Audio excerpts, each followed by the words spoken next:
Nag-start po ang nararamdaman ko noong October 2022. Akala ko po simpleng pananakit lang. Pero nagtataka po ako bakit sabi ko umaga, gabi, ba't ganito nararamdaman ko? Dahan-dahang paglakad kasi nga kada lakad ko, kada habang ko, sobrang kilit po talaga ng tuhod ko at saka talampakan ko. Hindi na po ako nakatiis, nagpa-check up na po ako. Sabi ng doktor, ako po si Emma Rutosera Gados, 53 years old, nakatira dito sa Olongapo City. Ako po ay isang housekeeping sa SBMA. Nag-start po ang nararamdaman ko noong October 2022. Hindi ko alam ay arthritis na pala. Akala ko po simpleng pananakit lang. Pag naglalakad ako, makirot ang talampakan ko. Ano kaya to, pagod lang ba sa sobrang paglakad-lakad, akit pa na ako sa hagdan? Dahil sa housekeeping ko, siyempre kilos ka ng kilos at ang layo pa ng nilalakad ko papasok sa trabaho. Tapos ini-ignore ko lang yung pananakit na yun. Pero nagtataka po ako bakit sabi ko umaga, gabi, ba't ganito nararamdaman ko at yung tatayo ako at maglalakad, ba't mang kirot-kirot? Dati nahihiya ako pag sumasakay ako sa jeep kasi hindi ako makasampa ng mabilis sa jeep. Nahiya ako sa mga kasunod kong sasapa kasi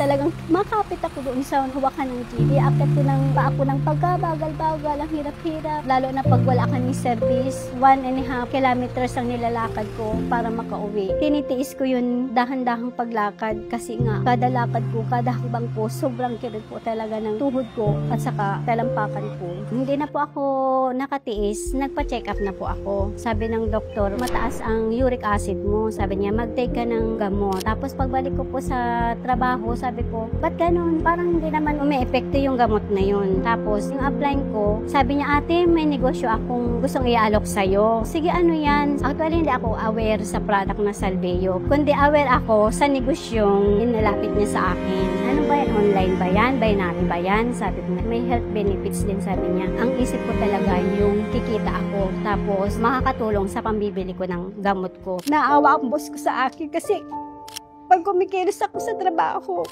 may dadamputin lang ako. Tapos pag tayo ko, hirap na ako tumayo. Napapaaray talaga ako. Sabi ng boss ko, what happened to you, Emma? I feel something in my knees, in my feet. Did you went to the doctor already? Yes, madam, I did. I still taking medicine. Pero wala pa rin nangyari. Hindi pa rin umiepekto yung gamot na nireseta ng doktor. Sabi niya sa akin, bibilhan kita ng knee support. Kasi pagka tumatayo pa talaga ako, parang yung mga buto ko, lumilihis siya. Talaga napapaaray ako. That time, dahil sa pangingirot na po ng paa ko, talampakan ko, hirap din ako sa pagtulog. Dahil sa pananakit, kada kilos ko, pati likod ko, makikirot, mga kasukasuan ko. That time, may alaga din akong bata. Pag may alaga kang bata, pag nagising ka sa pagtulog, magditimpla ng dede, hindi ko na makuha agad ang tulog ko. Tapos, kinabukasan, ang dami pa uling trabaho.